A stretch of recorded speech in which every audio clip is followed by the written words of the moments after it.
10 साल पहले क्रोमोजिन वायरस के फैलने के कारण आज तक की सबसे बड़ी महामारी फैल गई थी। उस वायरस ने पहले लोगों की जान ली, फिर उन्हें वापस जिंदा कर दिया और वो मरे हुए लोग मांस के भूखे ज़ॉम्बी में बदल गए।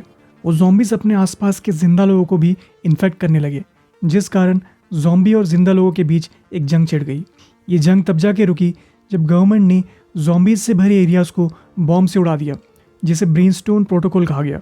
इस ऑपरेशन के आखिर तक 200 करोड़ लोगों की जान जा चुकी थी और ज़ॉम्बीज अर्थ से पूरी तरह ख़त्म हो गए थे, सिर्फ एक जगह छोड़ के, जिसका नाम द रिजॉर्ट था। द रिजॉर्ट अलग थलग बना एक आइलैंड था और वहाँ के लोग ज़ॉम्बीज का यूज़ करके पैसे कमाते थे। पूरी दुनिया से लोग बहुत पैसे खर्चा करके यहाँ आते हैं ताकि वो ज़ॉम्बीज का शिकार कर सके। द रिजॉर्ट की सीईओ एक औरत है जिसका नाम वैलेरी विल्टन है।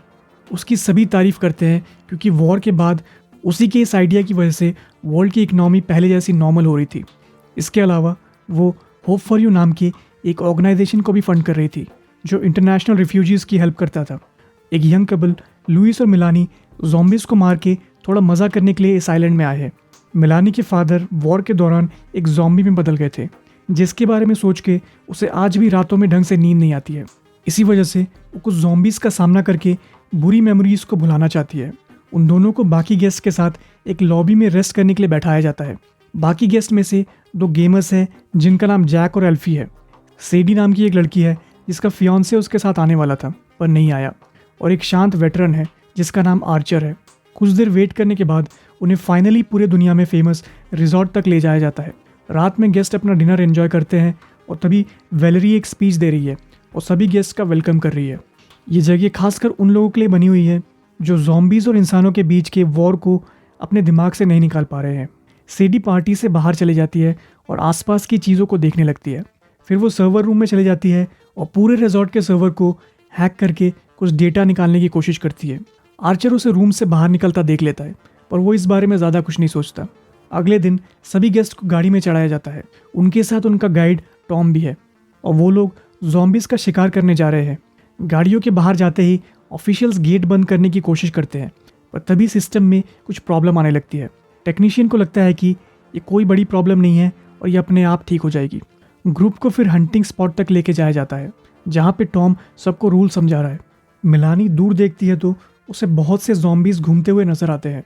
वो अभी भी ज़ॉम्बीज़ को नहीं मारना चाहती क्योंकि उसे अभी भी उन्हें देखते ही अपने फादर की याद आती है। दूसरी तरफ जैक और एल्फी उन्हें देखते ही शूट करने लगते हैं।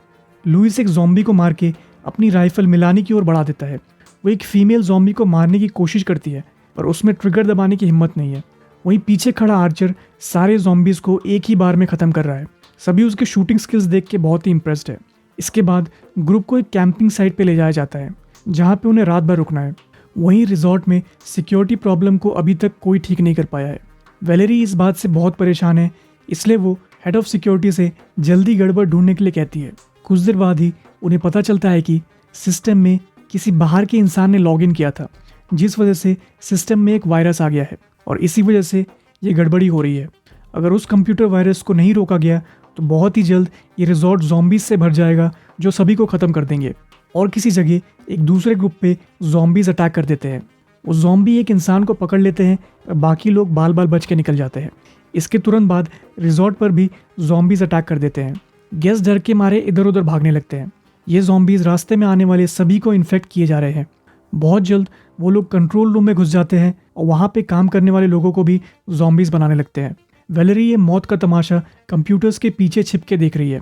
इससे पहले कि ज़ॉम्बीज़ उस तक पहुँच पाते वो अपने रूम में जाके उसे अंदर से लॉक कर देती है। तभी एक स्टाफ का आदमी वैलेरी से उसे अंदर लेने की भीख मांगने लगता है पर वो दरवाज़ा नहीं खोलती। तभी सिस्टम अपने आप ही ब्रेनस्टोन प्रोटोकॉल को एक्टिवेट कर देता है, जिसका मतलब है कि ये आइलैंड कुछ घंटों में ही पूरी तरह बर्बाद हो जाएगा। वहीं दूसरी ओर कैंप में मिलानी सेडी के पास जाके उससे पूछती है कि उसके यहाँ पे आने का क्या रीज़न है। बात करते करते वो देखती है कि एक ज़ॉम्बी उनकी तरफ चल के आ रहा है। सेडी गन उठा के ज़ॉम्बी को मारने की कोशिश करती है पर उसने भी इससे पहले किसी को नहीं मारा था, इस कारण वो भी ट्रिगर नहीं दबा पाती। लेकिन तभी उस ज़ॉम्बी को आर्चर ख़त्म कर देता है। ये देखते ही टॉम बहुत परेशान होने लगता है क्योंकि ज़ॉम्बीज़ को कैंप में आने से रोकने के लिए एक इलेक्ट्रिक फेंस बनी हुई है, जिस वजह से उस ज़ॉम्बी का यहाँ होना पॉसिबल ही नहीं था। वो कार की लाइट का यूज़ करके आसपास देखता है तो उसे बहुत से ज़ॉम्बीज़ उनकी तरफ आते हुए दिखते हैं। उसे अब समझ आता है कि सिक्योरिटी सिस्टम में कुछ खराबी के कारण उनका फेंस खुल गया होगा, जिस कारण वो लोग कैंप तक आ पा रहे हैं। आर्चर बाकी ज़ॉम्बीज़ को भी शूट करने लगता है और तभी टॉम रिजॉर्ट के लोगों को कांटेक्ट करने की कोशिश करता है, लेकिन वहाँ से उसे कोई रिप्लाई नहीं मिल रहा।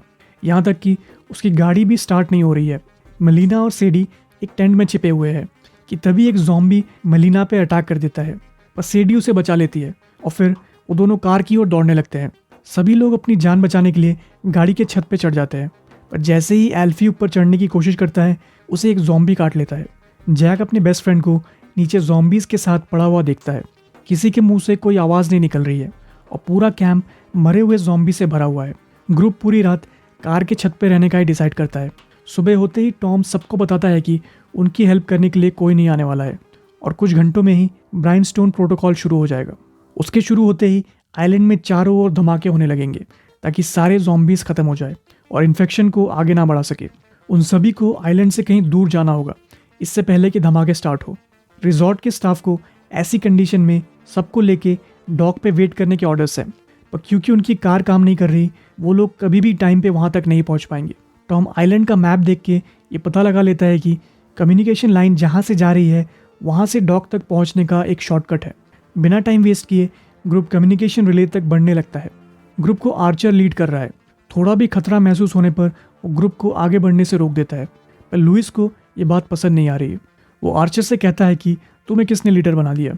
तभी एक ज़ॉम्बी जैक पे अटैक कर देता है, पर टॉम फुर्ती दिखा के उसे मार देता है। टॉम नोटिस करता है कि वो ज़ॉम्बी उसका ही कलीग था। फिर वो सभी आगे बढ़ने लगते हैं। कुछ दूर जाके ही उन्हें फेंस में क्रैश्ड एक कार दिखाई देती है। वो लोग एक एक करके दूसरी ओर जाने लगते हैं, पर बीच में ही उन पे एक ज़ॉम्बी अटैक कर देता है। उनमें से एक ज़ॉम्बी टॉम को बुरी तरह चोट पहुंचा देता है। बाकियों को समझ नहीं आता कि उन्हें क्या करना चाहिए, पर तभी लुइस उसे शूट कर देता है। मिलानी ने अपने बॉयफ्रेंड का ये रूप पहले कभी नहीं देखा था। बिना इस बारे में ज़्यादा बात किए वो लोग आगे बढ़ने लगते हैं। आगे बढ़ते बढ़ते आर्चर सेडी से कहता है कि तेज़ चलो नहीं तो तुम्हें पीछे छोड़ के चले जाएंगे।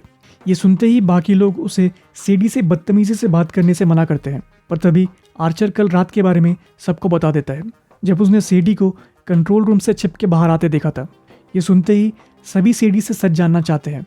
वो फाइनली सबको ये बताती है कि वो लिविंग 2 नाम की एक ग्रुप की मेंबर है। वो और उसके ग्रुप वाले इस आइलैंड में ज़ॉम्बीज़ पे होने वाले अत्याचार को रोकना चाहते थे, इसीलिए उसे इस रिजॉर्ट पे कुछ सीक्रेट डेटा डाउनलोड करने के लिए भेजा गया था। पर उसे उसकी टीम वालों ने ही धोखा दिया और जब वो डेटा डाउनलोड कर रही थी तब उन्होंने सिस्टम में एक वायरस अपलोड कर दिया, जिस कारण सिक्योरिटी सिस्टम पूरी तरह फेल हो गया। सच बताते ही लुइस सेडी को मासूम लोगों की जान लेने के लिए ब्लेम करने लगता है। सब लोग सेडी को बुरा भला कह के आगे बढ़ने लगते हैं। मिलानी भी सेडी से गुस्सा है, पर फिर भी वो उसे आगे बढ़ते रहने के लिए कहती है। वो लोग एक बिल्डिंग के अंदर जाके देखते हैं तो वहाँ पे उन्हें आधे खाए हुए बहुत सी बॉडीज़ मिलती है। उस बिल्डिंग के चारों ओर ज़ॉम्बीज़ भरे हुए हैं, पर ग्रुप बिना ज़्यादा आवाज़ किए अंदर चले जाता है। वो लोग ज़ॉम्बीज़ से छिपने के लिए 2 ग्रुप में बढ़ जाते हैं। सेडी और जैक एक तरफ हो जाते हैं और आर्चर, मिलानी और लुइस दूसरी तरफ। आर्चर का ग्रुप डॉक तक जाने वाले ओपनिंग तक पहुंच जाता है, पर जैक और सेडी पर ज़ॉम्बीज़ अटैक कर देते हैं। एक ज़ॉम्बी सेडी को काट भी लेता है। सेडी को पता है कि उसे अब कोई नहीं बचा सकता, इसलिए वो जैक को वहाँ से भाग जाने के लिए कहती है। जैक दौड़ के बाकी लोगों के पास जाने लगता है। फिर वो सभी फेंस के दूसरी ओर पहुँच जाते हैं और अपनी जान बचा लेते हैं। इसके बाद वो लोग ज़मीन के नीचे बने एक हॉल तक पहुँच जाते हैं। आगे बढ़ते हुए वो देखते हैं कि बहुत से ज़ॉम्बीज़ को केज के अंदर बंद करके रखा हुआ है। उन ज़ॉम्बीज़ को केज में देख उन्हें लगता है कि वो लोग सेफ है, पर तभी एक ज़ॉम्बी पीछे से जैक पे अटैक करता है और उसे काट लेता है। आर्चर फुर्ती दिखाते हुए ज़ॉम्बी को मार देता है, पर अब जैक भी इन्फेक्टेड हो गया है। कुछ देर में ही जैक भी एक ज़ॉम्बी में बदलने लगता है, जिस कारण आर्चर को मजबूरन उसे भी मारना पड़ता है। अब सिर्फ आर्चर, मिलानी और लुइस ही जिंदा बचे हुए हैं। वो लोग फिर अपनी जान बचाने के लिए आगे बढ़ने लगते हैं, पर एक रेफ्यूजी कैंप देख के कन्फ्यूज़ हो जाते हैं जो होप फॉर यू फाउंडेशन ने वहाँ लगाया था। उन्हें अब जाके समझ आता है कि आइलैंड की सीईओ वेलेरी रेफ्यूजीज़ को फ्री में खाना और छत देने के बहाने वहाँ बुलाती थी, पर उन्हें अपने फ़ायदे के लिए ज़ॉम्बीज़ में कन्वर्ट कर देती थी ताकि उसका धंधा चलता रहे। जिस रूम में ज़ॉम्बीज़ को केज में रखा गया था वहाँ पे उन्हें हाई टेम्परेचर पे गर्म किया जाता था ताकि ज़ॉम्बीज़ का शिकार करने वाले गेस्ट को वो पुराने लगे और किसी को उस पर शक ना हो। एकदम से फ्रेश ज़ॉम्बीज़ टेंट के अंदर से बाहर निकल आते हैं। ये तीनों भाग के हॉलवे के अंदर चले जाते हैं, पर ज़ॉम्बीज़ को रोकने में इन्हें बहुत दिक्कत हो रही है। मिलानी और आर्चर अभी भी ज़ॉम्बीज़ को रोकने में लगे हुए हैं, पर तभी लुइस सिर्फ अपनी जान के बारे में सोचता है और बाकियों को पीछे छोड़ देता है। आर्चर मिलानी से कहता है कि तुम ऊपर चली जाओ, फिर वो दौड़ के उसके पीछे चले जाएगा। जैसे ही मिलानी सेफ जगह पहुंच जाती है, आर्चर लड़ते हुए अपने आप को ज़ॉम्बीज़ के हवाले कर देता है। अब ब्राइमस्टोन प्रोटोकॉल के शुरू होने में सिर्फ 16 मिनट बचे हुए हैं। मिलानी एक हॉलवे से गुजर के एक लॉबी तक पहुंच जाती है। ये वही लॉबी है जहां उन्हें आइलैंड में आते ही लाया गया था। ये जगह भी पूरी तरह ज़ॉम्बी से भरी हुई है।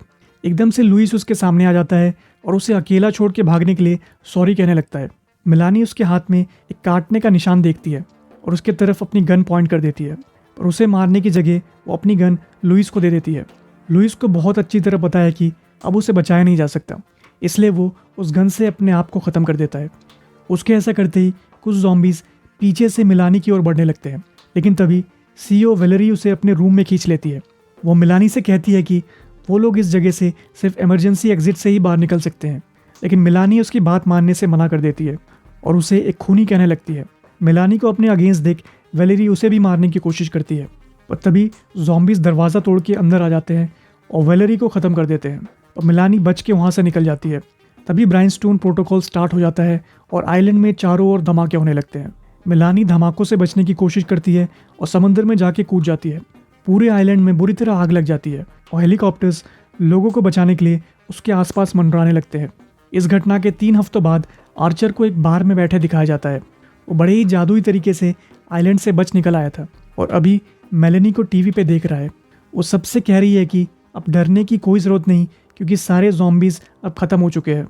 वो फिर होप फॉर यू ऑर्गेनाइजेशन को भी एक्सपोज कर देती है और रेफ्यूजीज़ को उनसे दूर ही रहने के लिए कहती है। किसी और जगह एक न्यूज़ रिपोर्टर इसी घटना के बारे में बात कर रही है। तभी उसके बैकग्राउंड में बहुत से ज़ॉम्बीज़ को दिखाया जाता है। यहाँ पता चलता है कि ब्राइमस्टोन के एक्सप्लोजन से बहुत से ज़ॉम्बीज़ बच के निकल आए थे और अब फिर से इंसानों और ज़ॉम्बीज़ के बीच एक जंग छिड़ने वाली है।